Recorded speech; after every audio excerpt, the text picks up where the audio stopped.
everybody. Welcome to Declutter Me, a podcast about organizing and decluttering your life with your host, Shelina. Hello there. Hi, how are you? Oh, look at you trying to be chirpier. I'm always chirpy. So what are we talking about today? Today we're going to talk about how to stay organized during a divorce. Ooh. Yeah, so we're at that age where we have friends who are getting divorced. Left, right, and center. Yeah, there's quite a lot. And I'm having friends who are getting married again. So that's... Yeah, we've actually reached that stage. Yeah, now. we reached that stage. And it's a traumatic thing. I have clients who I've helped them to deal with divorce. And a lot of them don't realize how draining it is and how much it can take from you and how much stuff you have to deal with during a divorce. That's a major hurdle. You know, forget about the emotions and the mental side of that. You've got the emotional clutter and baggage and the mental and dealing with all of that. But also, there's your physical stuff between you that you might have had for years and years that you have to deal with.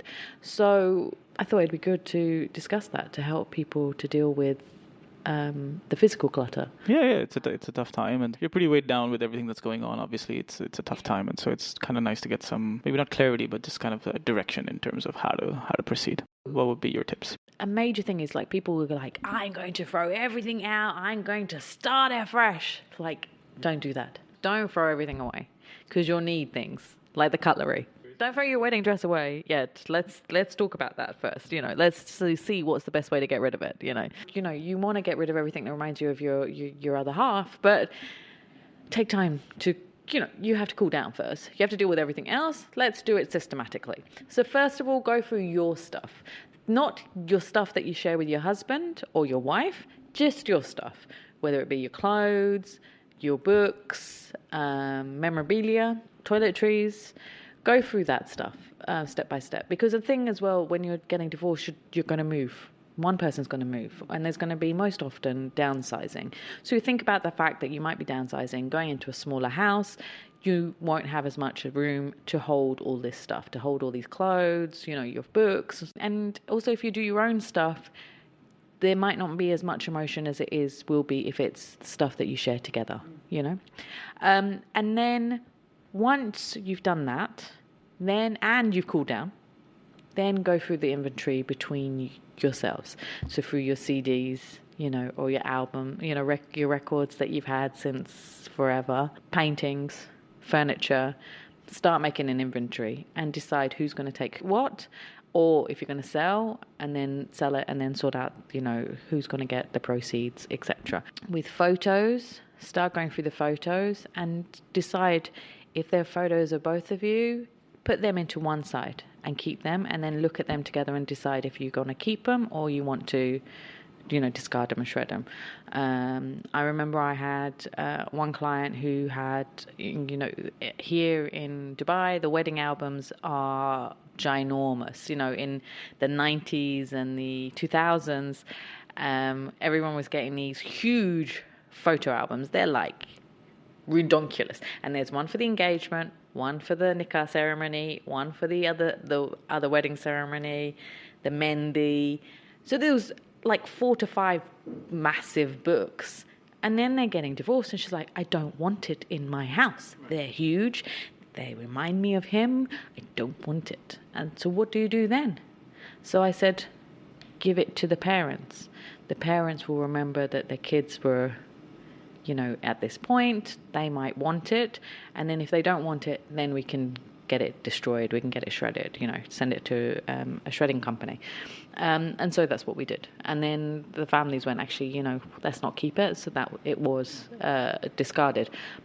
But, we were making sure that people weren't doing things in haste. Yes, it's a divorce, but maybe the kids want to keep it because they want to remember what their parents were like. Because, especially if you have kids, they want memories as well. You might not want the memory, but your kids might do. So another thing is paperwork. So you have your marriage certificates, bank account information, tax documents, if you have to deal with that, prenuptial agreements.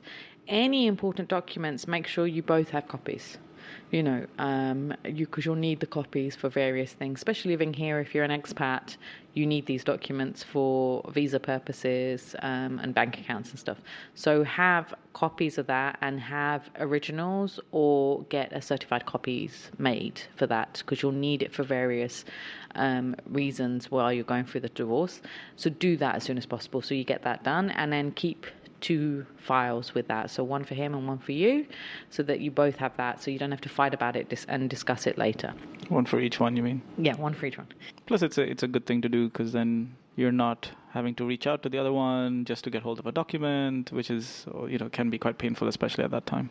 Another thing is also, people, when they're moving, they'll keep stuff and say, oh, this box of stuff is his stuff, we'll keep it in the garage, or we'll keep it in the storeroom. Don't do that. Don't keep stuff from, you know, your ex's stuff and become a storage unit. If it's his stuff or her stuff, give it back to them. Let them deal with it. Let them organise and declutter it.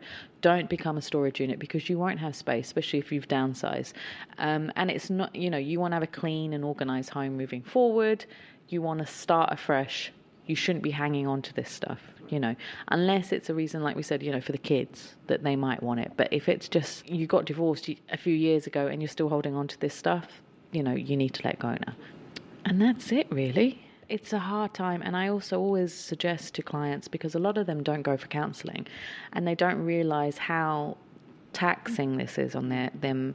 You know, as we said, there's the emotional and mental clutter as well. And, you know, as much as I can talk to people while we're doing the decluttering and organising, it's always good to get a third party to help them with that aspect, because it is like grief, that, you know, you've lived your life with someone for a certain amount of time, and then that suddenly goes, and it can be very hard, especially when it's been for a very, very long time, and you've shared so much together.